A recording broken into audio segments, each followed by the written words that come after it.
Sponge को आपने देखा होगा, जब स्पंज को पानी में डुबोते हैं तो क्या होता है, पानी स्पंज के अंदर प्रवेश कर जाता है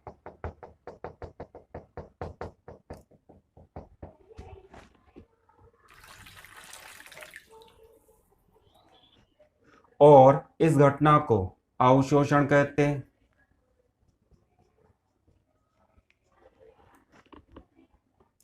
जब गुलाब जामुन बनाते हैं या रसगुल्ले बनाते हैं और इनको चाशनी में डुबोते हैं तो चाशनी गुलाब जामुन के अंदर तक प्रवेश कर जाती।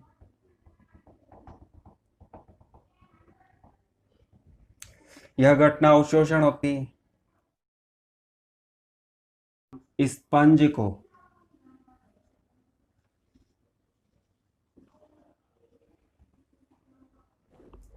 आटे में डालते हैं तो स्पंज की सतह पर आटा चिपक जाता है।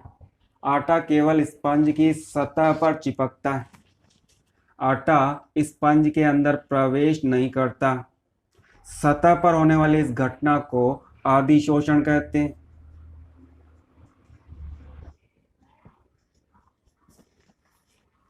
आटे के कण सतह पर एकत्रित हो जाते हैं। जब हम पेपर पर बॉल पेन से लिखते हैं तो स्याही पेपर की सतह से चिपक जाती है। स्याही पेपर के अंदर प्रवेश नहीं करती, केवल पेपर की सतह पर एकत्रित होती, पेपर की सतह पर चिपक जाती। मार्कर पेन, इस मार्कर पेन से इस व्हाइट बोर्ड पर लिखते हैं।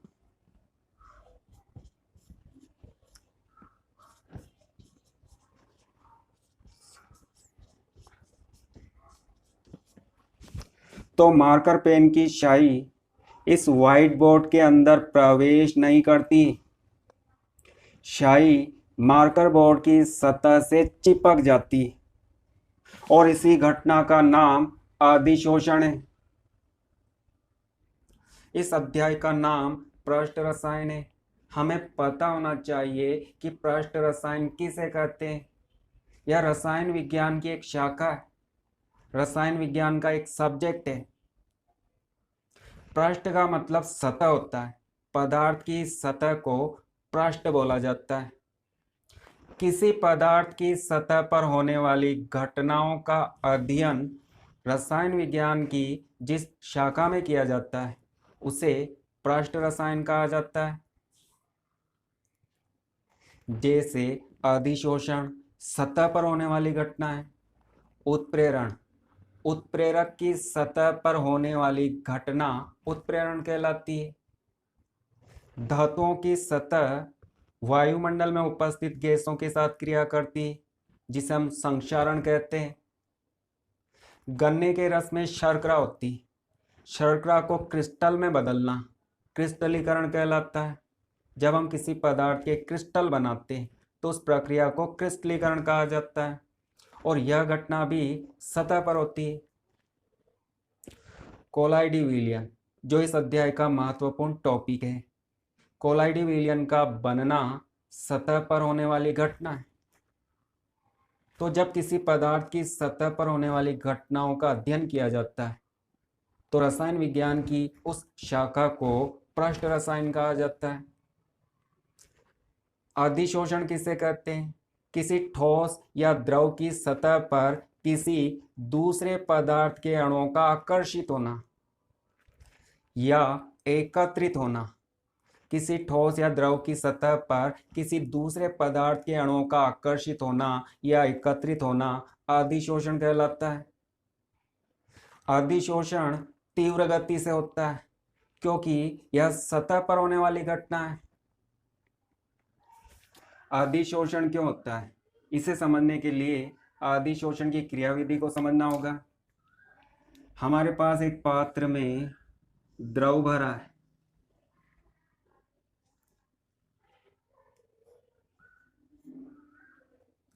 इस द्रव के स्थान पर हम किसी ठोस पदार्थ को भी ले सकते हैं, इसके स्थान पर हम किसी ठोस पदार्थ की भी बात कर सकते हैं। द्रव के अंदर उपस्थित कण को देखते हैं। तो अंदर उपस्थित कण के चारों ओर कण उपस्थित होते हैं, सभी दिशाओं में कण उपस्थित होते हैं।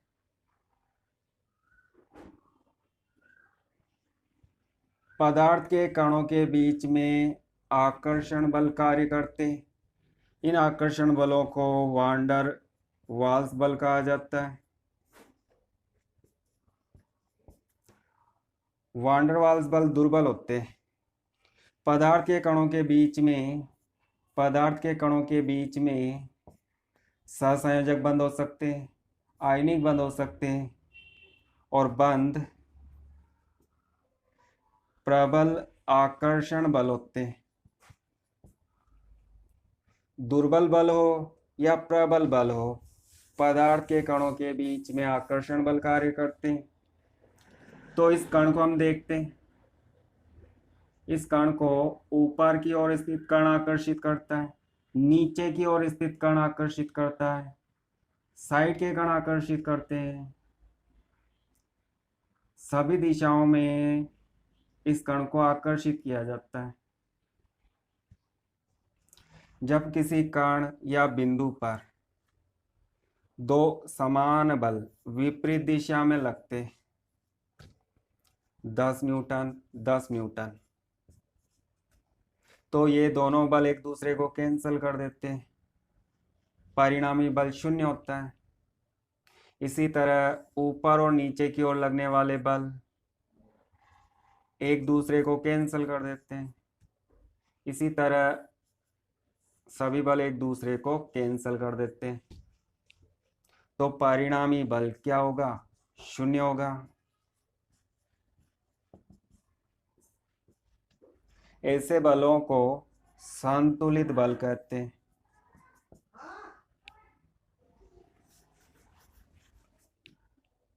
तो जब किसी कण पर संतुलित बल लगते तो उस कण की ऊर्जा कम होती। ऊर्जा कम होने से क्या होता है? ऊर्जा कम होने से स्थायित्व बढ़ता है, यह कण अधिक स्थायी होता है।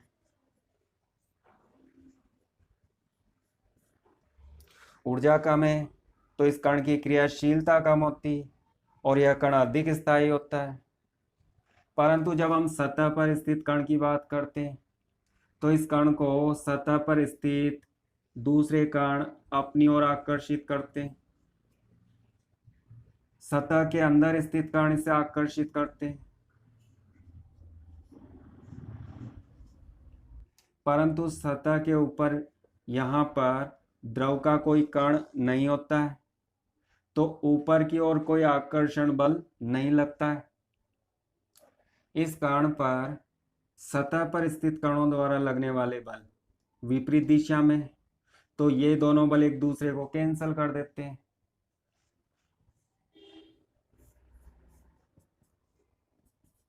ये दोनों बल एक दूसरे को कैंसिल कर देते हैं और शेष बल नीचे की ओर लगते हैं।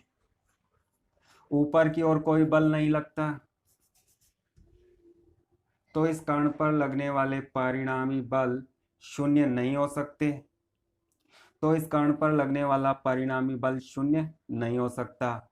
इन बलों के कारण इस पर लगने वाले बल का कुछ ना कुछ मान होता है, वह शून्य नहीं होता है। ऐसे बलों को असंतुलित बल कहा जाता है। जब परिणामी बल शून्य नहीं होता तो इन बलों को असंतुलित बल कहते हैं। जब किसी कण पर असंतुलित बल लगते तो उस कण की ऊर्जा अधिक होती है। अधिक ऊर्जा का मतलब कण की क्रियाशीलता अधिक होती है और स्थायित्व कम होता है। ऐसा कण कम स्थायी होता है। प्रकृति में पाए जाने वाले सभी पदार्थ स्थायी होने का प्रयास करते हैं। यह कण भी स्थायी होने का प्रयास करता है। यह कण कम स्थायी से अधिक स्थायी होने का प्रयास करता है। इसके लिए इसे क्या करना होगा? अपनी अधिक ऊर्जा को कम करना होगा, असंतुलित बल को संतुलित करना होगा। जब इस सतह पर स्थित कण के समीप किसी दूसरे पदार्थ का कण आता है तो सतह पर स्थित कण इसे अपनी ओर आकर्षित करता है। इन दोनों के बीच आकर्षण बल होता है या इन दोनों के बीच बंध का निर्माण होता है। ऐसा होने पर कण पर लगने वाले सभी बलों का परिणामी बल शून्य हो जाता है। असंतुलित बल संतुलित हो जाता है। जब दो कणों के बीच बंध बनता है या आकर्षण बल लगने लगता है तो इस क्रिया में ऊर्जा निकलती। यह ऊष्माक्षेपी प्रक्रम है। ऊर्जा निकलने से कण की ऊर्जा कम हो जाती, कण अधिक स्थायी हो जाता है। इसी कारण द्रव या ठोस की सतह पर किसी दूसरे पदार्थ के कण चिपक जाते, जुड़ जाते, आकर्षित होते या एकत्रित हो जाते हैं। इस घटना को अधिशोषण कहते हैं और अधिशोषण में ऊर्जा निकलती। इस कारण अधिशोषण ऊष्माक्षेपी प्रक्रम होता है। पदार्थ की सतह पर स्थित कण असंतुलित बल को संतुलित करने के लिए किसी दूसरे पदार्थ के कणों का सतह पर अधिशोषण करते हैं। अधिशोषक और अधिशोषित किसे कहते हैं? जिस पदार्थ की सतह पर अधिशोषण होता है उसे अधिशोषक कहते हैं। सतह पर आकर्षित या एकत्रित होने वाले पदार्थ को अधिशोषी कहते हैं। जब स्पंज को जल में डुबोते हैं तो जल के अणु स्पंज के अंदर तक प्रवेश कर जाते हैं। अवशोषण करने वाले इस स्पंज को अवशोषक कहते हैं और जल के अणुओं को अवशोष्य कहते हैं।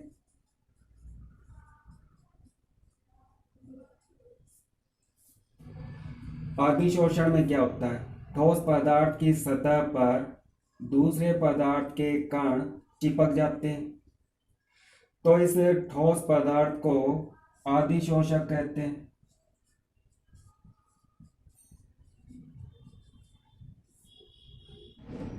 और इसकी सतह पर चिपकने वाले पदार्थ को अधिशोष्य कहते हैं।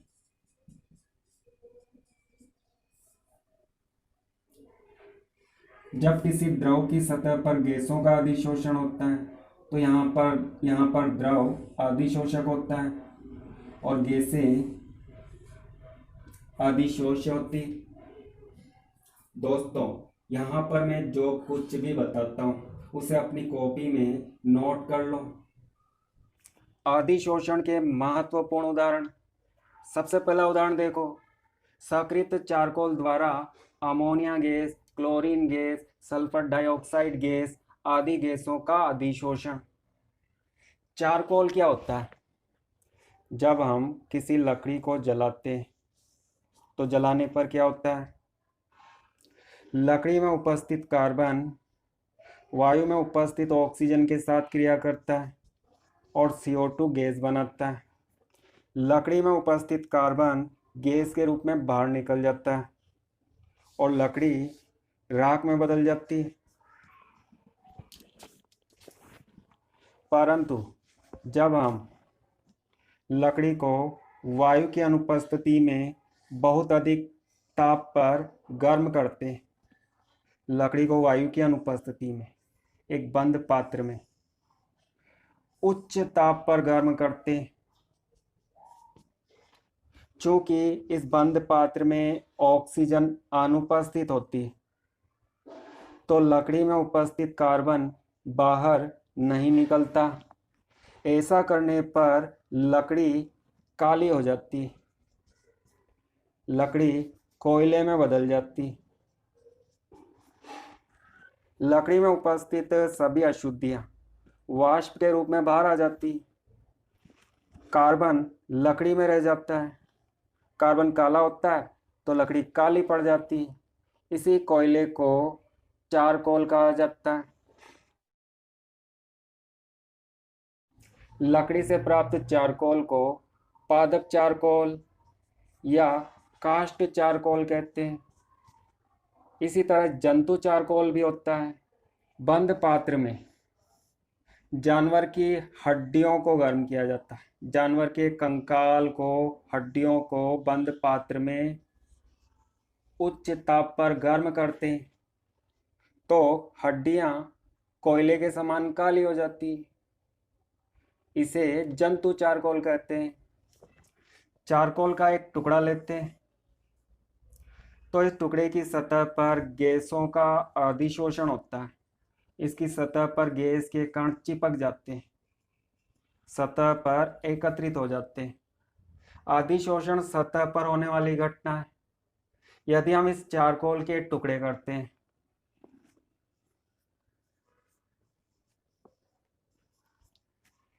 चारकोल के टुकड़े करने पर चारकोल की सतह का क्षेत्रफल बहुत अधिक हो जाता है।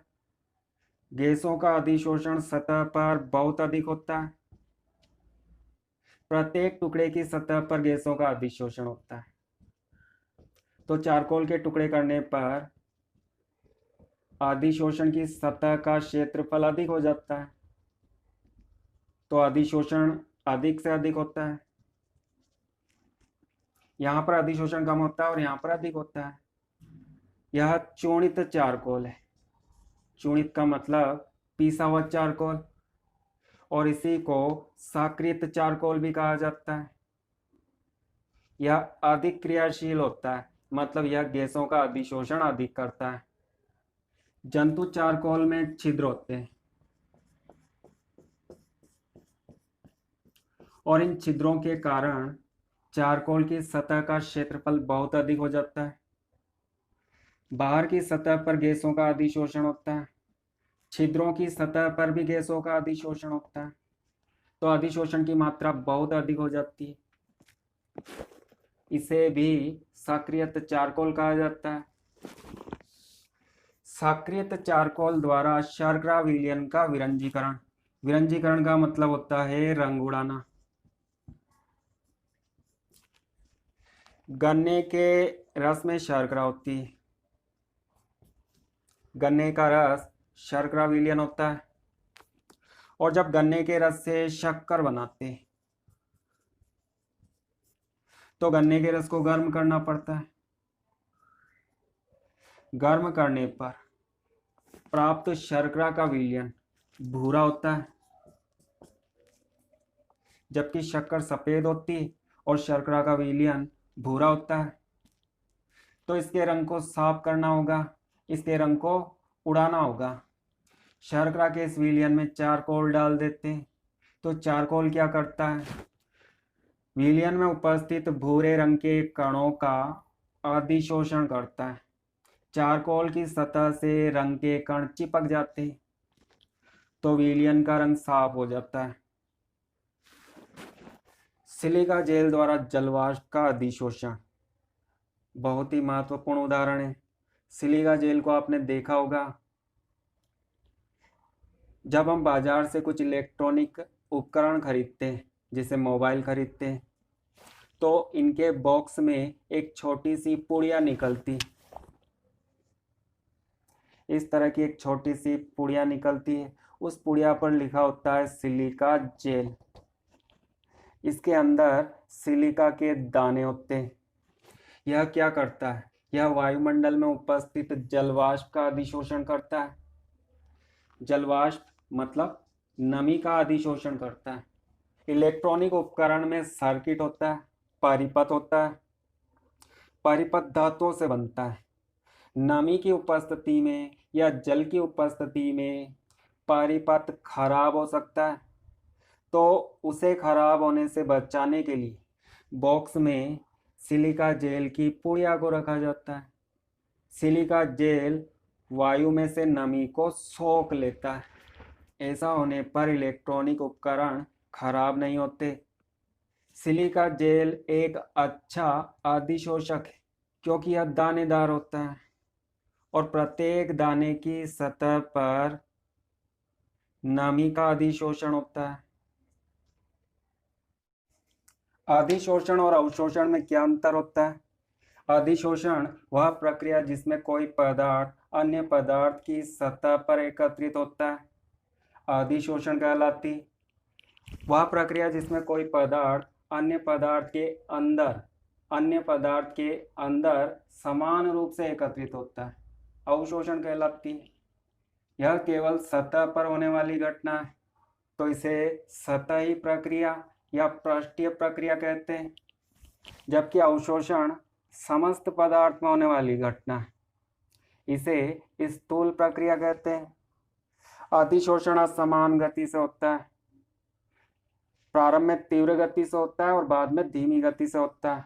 प्रारंभ में क्या होता है?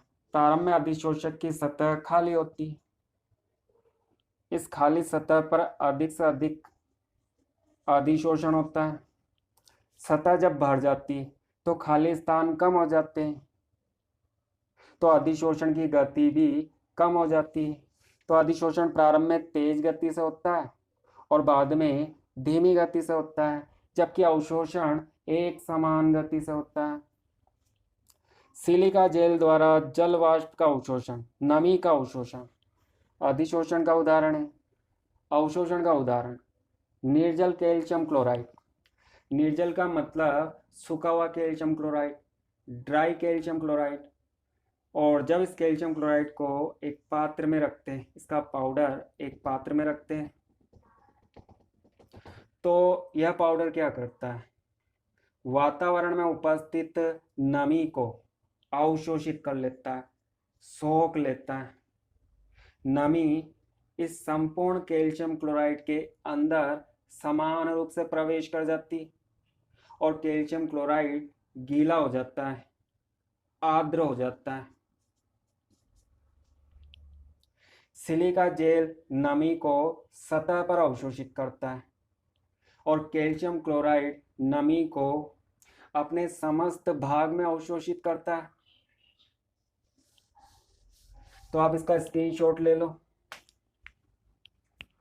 धनात्मक अधिशोषण, जब अधिशोषण अधिक मात्रा में होता है तो इसे हम धनात्मक अधिशोषण कहते हैं। जब किसी अधिशोषक की सतह पर चिपकने वाले पदार्थ की मात्रा अधिक होती तो उसे हम धनात्मक अधिशोषण कहते हैं। और जब अधिशोषण कम मात्रा में होता है, मतलब किसी अधिशोषक की सतह पर चिपकने वाले पदार्थ की मात्रा कम होती तो उसे हम ऋणात्मक अधिशोषण कहते हैं। विशोषण, विशोषण क्या होता है? यह अधिशोषण का उल्टा होता है। अधिशोषण में अधिशोषक की सतह पर अधिशोष्य पदार्थ के कण चिपकते हैं।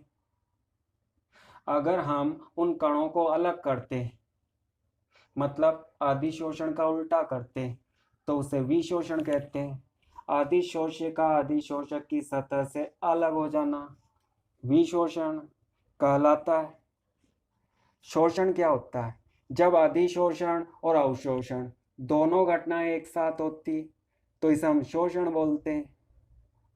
शोषण में सबसे पहले अधिशोषण होता है और तेज गति से होता है।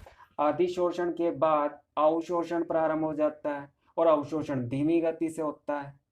दोनों घटनाएं एक साथ होती, इसे शोषण कहते हैं। जैसे पैलेडियम धातु की सतह पर या चारकोल की सतह पर हाइड्रोजन गैस का पहले अधिशोषण होता है और बाद में इसी गैस का अवशोषण प्रारंभ हो जाता है। सूती कपड़ों पर डाई लगाते हैं, डाई का मतलब कलर होता है, रंग होता है। तो प्रारंभ में क्या होता है? प्रारंभ में सूती कपड़े की सतह पर रंग का अधिशोषण होता है और बाद में रंग सूती कपड़े के अंदर प्रवेश कर जाता है, मतलब रंग का अवशोषण प्रारंभ हो जाता है। अधिशोषण की एंथैल्पी किसे कहते हैं? हमारे पास एक ठोस अधिशोषक है और अधिशोषक की सतह पर माना किसी गैस का अधिशोषण होता है। यह बंद पात्र है और इस पात्र में गैस के कण उपस्थित हैं और अधिशोषक उपस्थित हैं। गैस इसकी सतह पर अधिशोषित होती है और जब सतह भर जाती, सतह पर अधिशोषण के लिए स्थान नहीं होता, यहाँ से कुछ सतह से कुछ गैस के कण अलग हो जाते हैं और उस स्थान पर गैस के दूसरे कण चिपक जाते हैं। जितने कण अधिशोषक की सतह से अलग होते हैं उतने ही कण अधिशोषक की सतह से चिपक जाते हैं। मतलब अधिशोषण और विशोषण दोनों की गति बराबर हो जाती है, दोनों एक समान गति से होते हैं। जितना अधिशोषण होता है उतना ही विशोषण प्रारंभ हो जाता है, तो इसे हम साम्यावस्था कहते हैं। और यह ठोस अधिशोषक है और इस पर अधिशोषण होता है और इस पर विशोषण होता है, दोनों की गति समान होती है। मतलब यहाँ पर अधिशोषण साम्यावस्था में होता है। इस अवस्था में 1 मोल पदार्थ, इस पदार्थ की मात्रा है 1 मोल। साम्यावस्था पर 1 मोल पदार्थ अधिशोषक की सतह पर चिपक जाता है। 1 मोल पदार्थ का सतह पर अधिशोषण हो जाता है।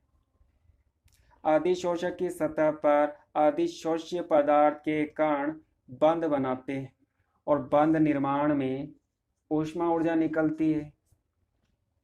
1 मोल पदार्थ का इसकी सतह पर अधिशोषण होता है तो इसमें निकलने वाली कुल ऊष्मा को अधिशोषण की एंथैल्पी कहते हैं और इसे डेल्टा H से प्रदर्शित करते हैं। चूंकि यहाँ पर ऊष्मा बाहर निकलती तो डेल्टा H का मान ऋणात्मक होता है। ऋणात्मक का मतलब अधिशोषण ऊष्माक्षेपी प्रक्रम होता है, इसमें ऊर्जा बाहर निकलती। सक्रिय केंद्र क्या होते हैं? अधिशोषक की सतह पर उपस्थित खुरदरापन, दरार, कोने, उभार, इन सभी को सक्रिय केंद्र कहते हैं। इस अधिशोषक की सतह चिकनी होती है और सतह पर अधिशोषण होता है। जब इस सतह को हम खुरदरा बनाते हैं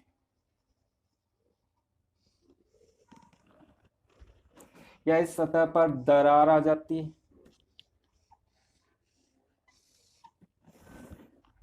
या इस सतह पर उभार होते हैं, इस तरह से सतह पर उभार होते हैं। जब सतह स्मूथ होती है तो सतह का क्षेत्रफल कम होता है, सतह पर अधिशोषण कम होता है। और जब सतह खुरदरी होती है तो खुरदरी सतह पर क्षेत्रफल अधिक हो जाता है, खुरदरी सतह का क्षेत्रफल अधिक होता है, तो ऐसी सतह पर अधिशोषण अधिक मात्रा में होता है। इसी तरह जब सतह पर कोई गड्ढा होता है या दरार होती है तो यहाँ पर अधिशोषण होता है, दरार की सतह पर भी अधिशोषण होता है। तो दरार होने पर सतह का क्षेत्रफल अधिक हो जाता है, उभार होने पर भी सतह का क्षेत्रफल अधिक हो जाता है। उभार की सतह पर, अधिशोषक की सतह पर, इस संपूर्ण सतह पर अधिशोषण होता है। सतह अधिक होती है तो अधिशोषण अधिक होता है। तो इस खुरदरेपन को, जहाँ पर अधिशोषण होता है, इस दरार को, इस उभार को, इनको सक्रिय केंद्र कहा जाता है। और जब सक्रिय केंद्र की संख्या अधिक होती है, खुरदरापन अधिक होता है, कोने अधिक होते हैं, उभार अधिक होते हैं, तो अधिशोषण अधिक मात्रा में होता है, क्योंकि ऐसा होने पर सतह का क्षेत्रफल अधिक हो जाता है। एक और शब्द समझते हैं, एक और महत्वपूर्ण बात, मुक्त संयोजकता। मुक्त संयोजकता क्या होती है? तो मुक्त संयोजकता को समझते हैं। यह एक अधिशोषक पदार्थ है और इस पदार्थ के कण इस तरह से उपस्थित है। यह अधिशोषक पदार्थ है और ये अधिशोषक पदार्थ के कण हैं। अंदर वाले कण अन्य सभी कणों से इस तरह से जुड़े होते हैं। अगर हम धातुओं की बात करते हैं तो धातुएं क्रिस्टलीय होती है और धातुओं में धातु परमाणु धात्विक बंध के द्वारा आपस में जुड़े होते हैं। इस पदार्थ के अंदर उपस्थित कण प्रत्येक कण 4 बंध बनाता है, 1 2 3 4। परंतु जब हम सतह पर उपस्थित कण को देखते हैं तो यह केवल 1 2 3 बंध बनाता है। इसका एक बंध अधूरा होता है। इसी तरह इस कण का एक बंध अधूरा होता है। सतह पर उपस्थित सभी कणों के बंध अधूरे होते हैं। तो इन अधूरे बंधों को मुक्त संयोजकता कहते हैं। यदि कोई दूसरा पदार्थ यहाँ पर आता है तो उस पदार्थ के कण अधिशोषक की सतह के कणों के साथ बंध बना लेते हैं। जब सतह पर खुरदरापन होता है या दरार होती है या उभार होता है तो सतह पर मुक्त संयोजकताएं अधिक होती है और मुक्त संयोजकताएं अधिक होती है तो अधिशोषण भी अधिक होता है। अधिक से अधिक मात्रा में कण सतह से चिपकते हैं। तो दोस्तों, उम्मीद करता हूँ आपको वीडियो पसंद आया होगा। फिर भी कोई डाउट हो, कोई प्रॉब्लम हो, कोई टॉपिक समझ में ना आया हो तो कमेंट करके मुझे बता दो।